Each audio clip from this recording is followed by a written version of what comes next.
За ингээд уншигч олноосоо нэг одоо зүйл гуйх гээд одоо анх удаа монголчууд бид нар чинь цөөхөлөө нэг нэгнээсээ бас гуйх өдөр ирдэг юм байна. Тэгээд Дайрсүрэнгийн Их Баатар гэж Монголын хэлний цэргийн нэртэй төртөө домогтой ийм хурандаа нарын нэг хуур ах маань байдаг.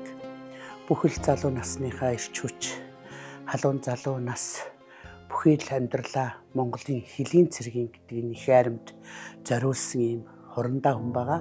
Хэлний цэргийн чуулгыг одоо бас биежиж өнөөдрийн энэ том чуулга болтол бас зүтгэсэн ийм хүмүүсийн эмтэй тамхтай нэртэй мөртэй ийм зүтгэсэн зүтгэлтнүүдийн бас нэг юм байгаа. Тэгээд Дайрсүрэнгийн Их Баатар гэж энэ хурандааг бол би удам судраас нь өөрийнх нь албаны ажил хэргийн түүх замналаас нь ингээд маш сайн мэддэг ийм ах маань юм байгаамаа. Тэгээд ах маань өнөөдөр бас хүнд өвчнөд шаналж байна. Эд сайхан насандаа ийм хүнд өвчнөд тусчаад тэгээд ард түмэндээ хандаж хандвийн тоглолт зохион байгуулж байгаамаа. Тэгээд энд манай уран бүтээлчд өргөнөөр оролцож ард олон минь хэлний зэрэгтэй хайртай түмэн олон минь бас төрөн дэмжиж өгөөч гэж миний би уриалж байна. Хэлийнхэн бол нэг тийм одоо элдвийн сенсац, сурталчилгаа ийм пиар ийм юмнаас маш хол чимээгүй амьдраад сурчсан ийм бүр дотоод том багантай ийм эрчүүд байдаг л да. Миний өөрийн маань төрсөн ах ч гэсэн хэлний цэргийн хурандаа хүн байдаг. Тэгээ Их Баатар хурандаатайгаа хамтарч ажиллахад манай мэдээллийнхэн чинь бас өвөрмж зан харан шинтэй. Тэгтээ бас маш сайхан ажилласан. Юмыг тийм өөрийн гэсэн арга барилаар зохицуулдаг. Хараад л сүрдмээр, хараад л хүндэтгэл төрмээр ийм гоё тийм нууцлаг арга барилтай.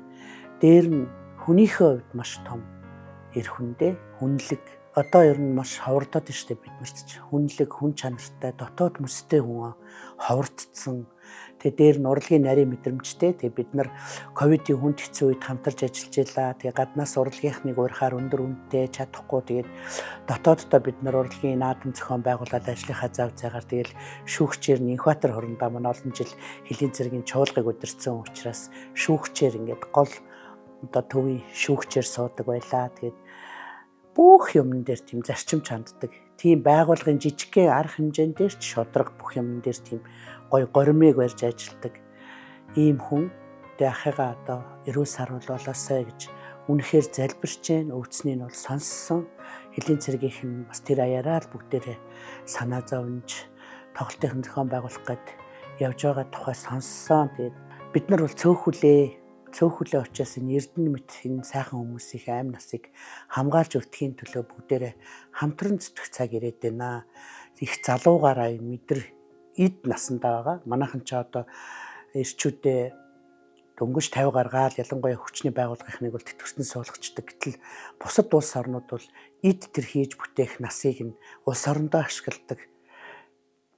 Одоо энэ бодлого дээр ч гэсэн би бас ингээл Их Баатар хурандааг хараад харамсчихэд та эргээд албандаа орооч гэл өөртөө тэгээ хэлдэг байсан. Тэгээд хэлдээ маш хайртай, намайг хэлийн баг нь үзүүлнэ гэж дандаа ярьдаг. Тэгээ бит хоёр дахигаа итгэсний дараа хэлийн баган дээр хамтдаа очино гэж найдаж байна. Ахтай удахгүй болох тоглолтод амжилт хүсье. Энийг зорж очиж үзнэ. Ахтай эрүүл сайн сайхан бүхнийг хүсье өрөө. Монгол улсын хэлийн тэнгэр цэлмэг багастай. Монголын хэл гэдэг бол тань шиг шулуун шудраг төвцөх хурандаа нар мянган байлдагчдынхаа мөрөн дээр явдаг юм шүү. Үргэлж танаараа бахархдаг байсан. Цаашдаач бахархаж явах болно. Даллай орон минь дархан хийлээ. Дархан хийлээ.